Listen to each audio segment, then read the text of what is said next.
So welcome back. Today I've got Becca back with me again, Becca Maberly, and we're going to be focusing more on birthing experiences and how to prepare yourself to have the best birthing experience possible. Now, we always talk about preparing yourself for birth, and we're going to have a little discussion on how we can do that physically. But is there anything that you feel, Becca, that people can do to kind of prepare themselves and get themselves ready for the big day? Well, I think that it's important to sort of think about your birth preferences or your birth wishes. Some people call it a birth plan.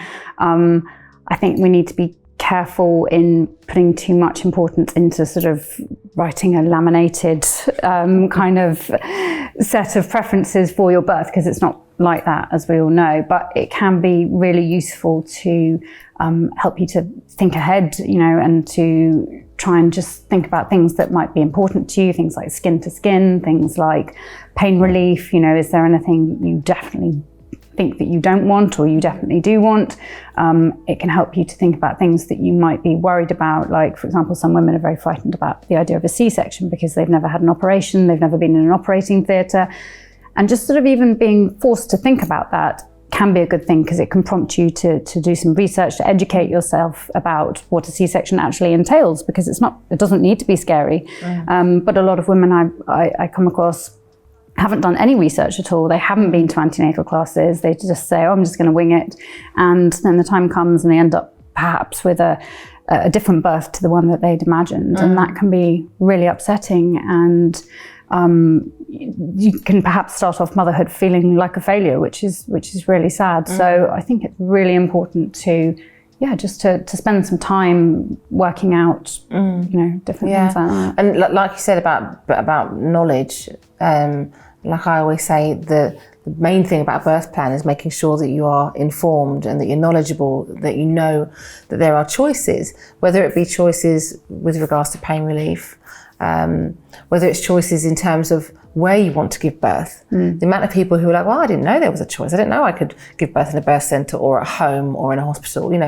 Many people just assume that you just go to a hospital and that's it. So it's about researching your options and knowing that actually there are certain choices for certain things. Now, we don't always know how we're going to feel on the big day. If it's your first baby, you have no idea. You have no idea how you're going to feel when you're in labour through the contractions. So with things like pain relief, I think it's good to be informed and to have an idea.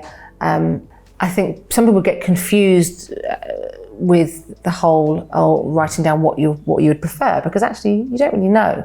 But the idea is that you've built up some knowledge about the pros and cons of gas and air, the pros and cons of an epidural, the pros and cons of opioids, so that you can then make that choice. And rather than thinking, well, I've written down that I want to have an epidural, so I've got to have one. Well, you don't, because you're not going to know how you feel until you get there. Really not. You might get to the hospital and think this isn't that bad, and someone has a look and you're 9 centimetres already, and you were convinced that you were going to have an epidural.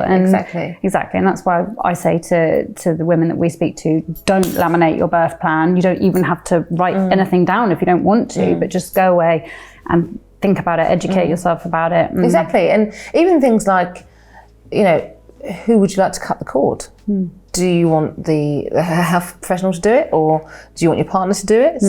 Do you want them to tell you what the sex of the baby is if you don't know already? Yes. Or do you want someone to hold your baby up and say, here we go? It's a surprise. And also I say to people, do you want the baby placed on your chest in the way it came out, which could be covered in blood and goo, or do you want it taken away and sort of rubbed down and cleaned before it's placed on you? Because that's important to some women. So what advice would you give pregnant women about writing a birthing plan or writing down their birth wishes?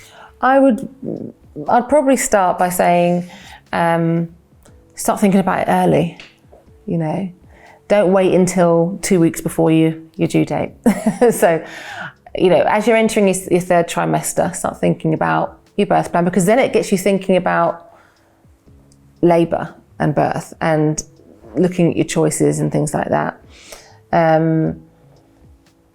Have a a long list of things that you're hoping for, things that you can control. So I don't know, like the music.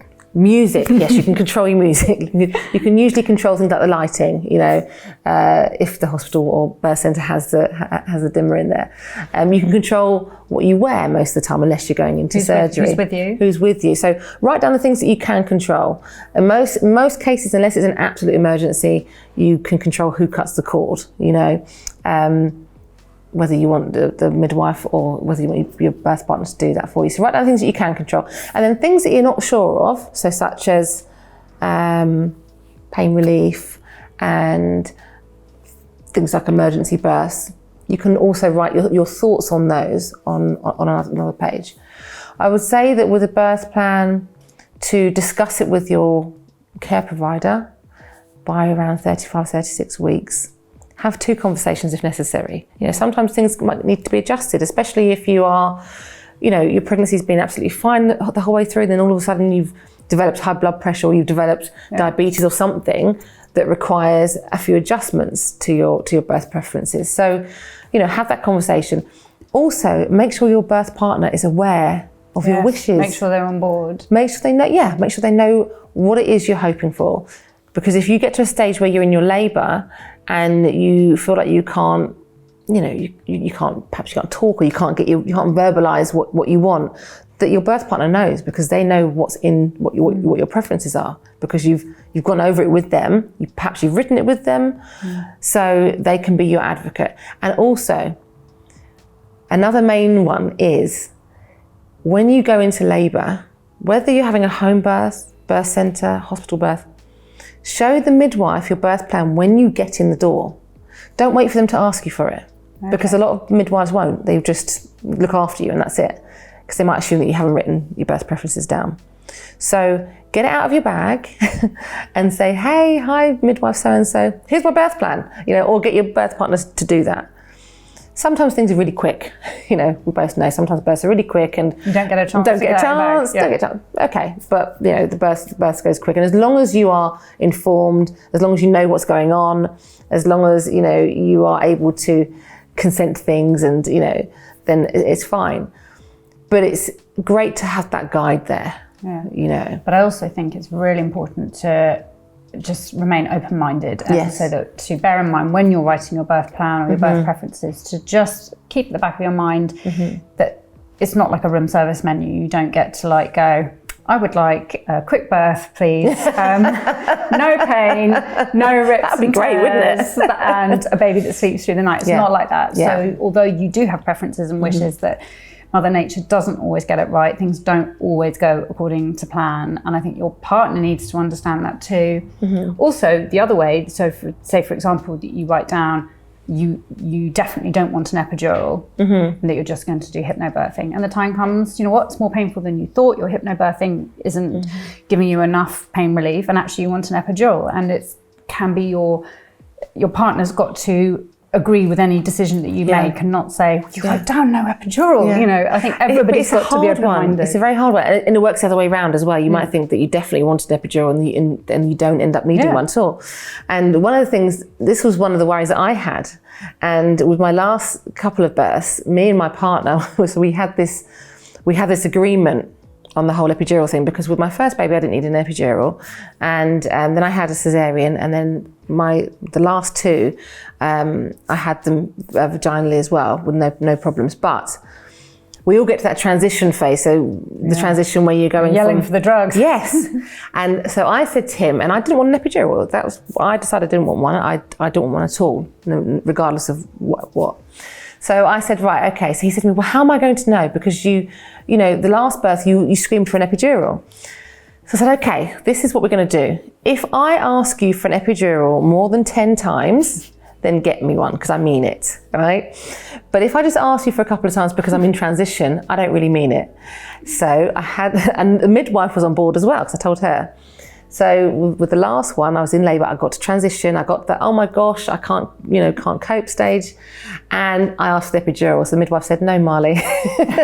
And then I asked again about 5 minutes later, and they said no. And then the baby was born after that. Yeah. Because what she said was, you know you don't want one. I said, no, you're right, I don't want one. Yeah. Because I had specifically said, don't take me seriously until I've asked you 10 times.